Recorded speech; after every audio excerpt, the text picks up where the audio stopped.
Matapos i-veto ni Pangulong Noynoy Aquino ang panukalang dagdag na pensyon sa mga miyembro ng Social Security Service o SSS, sisikapin pa rin daw ng isa sa mga may akda ng panukala na mabaliktad dito.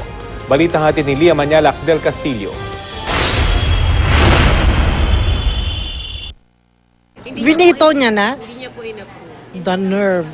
Ganun na lang ang inis ni Ellen Dayo nang malamang vinito o hindi inaprubahan ni Pangulong Noynoy Aquino ang panukalang taasan ng pensyon ng mga SSS members ng 2,000 piso. Tamang-tama pa naman sana sa pagsisimula ng pagtanggap niya ng SSS pension ngayong taon. Of course you're angry. Diba? Angry is an understatement. Furious. Dahil po? Dahil, ano yan? Scrap na lang yung SSS. Ano, tulong ba yon? Pitans yun eh. Crumbs. Ayon sa mismong datos ng gobyerno, kailangan ng isang Pilipino ng mahigit 1,700 pesos na buwan ng kita para hindi maituring na mahirap. Mahigit 1,200 pesos naman ang dapat na buwan ng kita para makakain ng sapat.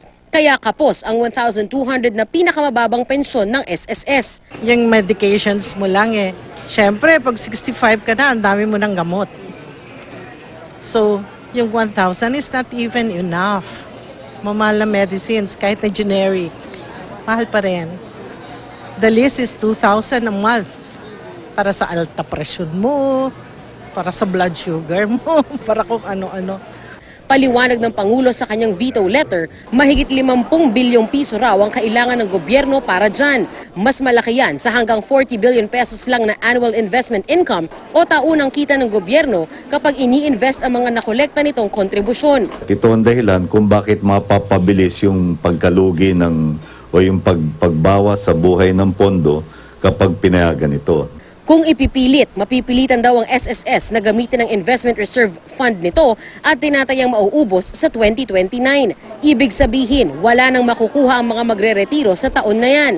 O yung mga sa ngayon ay nasa edad 47 pababa. Pero sabi ng isa sa mga may akda ng panukala na si Bayan Muna Representative Nery Colmenares, may pondo ang SSS pero mali lang ang paraan ng paggastos. Mababa ang pensyon ng SSS dahil ang SSS management noon pa man, winawaldas ang pera. Marami mga bonuses sila sa sarili nila. Meron silang 200 million peso bonus before sa mga retirement package before sa mga board members nila.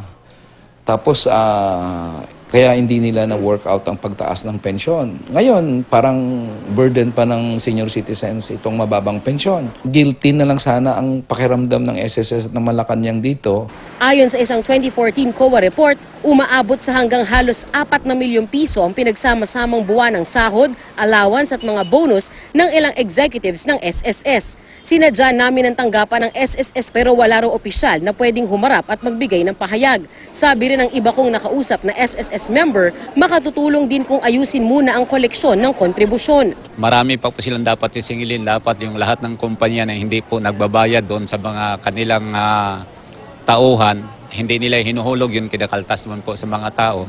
Isusulong daw ni Colmenares na mabaliktad ang veto. Posible yan kung suportado ng 2/3 ng Kamara at 2/3 ng Senado. Pero uubra pa kaya yan ngayong ipinagtatanggol na ng liderato ng parehong kapulungan ang pag-veto ng Pangulo. Ipinaalala naman ni Speaker Sonny Belmonte na nagpasa ang Kamara ng hiwalay na panukalang taasan ng kontribusyon ng mga SSS members na nasa 31 million na. Yan ay para pagkunan ng pondo para sa dagdag na pensyon ng mga retirado na nasa 2 milyon sa ngayon. Pero hindi ito inaprubahan ng Senado. Wala pang tugon ng Senado sa pahayag ni Belmonte. Lia Manialac del Castillo, GMA News.